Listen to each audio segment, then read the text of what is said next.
দিতে হবে এবং বরাদ্দ দিতে হবে, বাজেট দিতে হবে এবং নিজস্ব বাজেট এক্সিকিউশন মেশিনারি জুডিশিয়ারিকে দিতে হবে। তা না হলে জুডিশিয়ারি কখনোই স্বাধীনভাবে কাজ করতে পারবে না। এই সংস্থা থেকে আমরা ধারাবাহিকভাবে বিভিন্ন ইস্যু ভিত্তিক কাজ করব। আর্টিফিশিয়াল ইন্টেলিজেন্স এবং ল প্র্যাকটিস এবং কোর্ট সিস্টেম, এটা সারা পৃথিবীতে অনেক এগিয়ে গেছে, অনেক ইম্প্যাক্ট করছে। আমরা এখন এই বিষয়ে চিন্তা ভাবনা করিনি। আমাদের মির্জা ভাই এই বিষয়ে অনেক কাজ করছেন।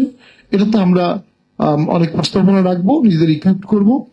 আমরা পাশাপাশি মনে করি মিডিয়ার সাথে আমরা কিভাবে সম্পর্ক রাখবো আইনজীবীদের, সেটাও আমাদের ভবিষ্যৎ কাম্য হবে। রাজনীতিবিদদের সাথে আমরা যদিও একটা অরাজনৈতিক সংগঠন হব, কিন্তু আমরা রাজনীতিবিদদের বাদ দিয়ে সংগঠন করবো, ব্যাপারটা অবশ্যই তা না। এটা আমরা দুজনই রাজনীতি করি, দুজনই আবার অরাজনৈতিক সংগঠন করতে যাচ্ছি।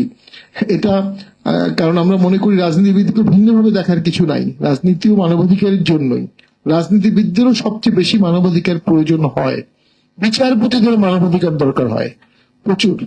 তো আমার বক্তব্য দীর্ঘায়িত করবো না, একটা উদাহরণ দিয়ে বলি। যখন ইফতেখার সাহেব পাকিস্তানে যখন মার্শাল ল জারি হলো এবং সকল বিচারপতিকে বলা হলো ওই মার্শাল লতে শপথ নিতে হবে, অনেকে ডিনাই করলেন। ইভেনচুয়ালি এনফোর্স ডিসিপ্লিনারি কেস নিয়ে ইফতেখার সাহেবের সাথে পারভেজ মোশাররফের দ্বন্দ্ব হলো। এটা লয়াররাই কিন্তু পারভেজ মোশাররফকে পাকিস্তান থেকে বিদায় করেছে এবং ইফতেখার সাহেবের ডিগনিটি বজায় রেখেছে। সো লয়ারদের সমাজ গঠনের রোলটা অসাধারণ, সেটা আমরা পালন করব। আপনাদের সবাইকে ধন্যবাদ। আমাদের যাত্রা শুরু হলো, আমরা আপনাদের সকলের সহযোগিতা চাই। আপনাদের সকলের সহযোগিতায় একটা অনবদ্য সংগঠন, একটা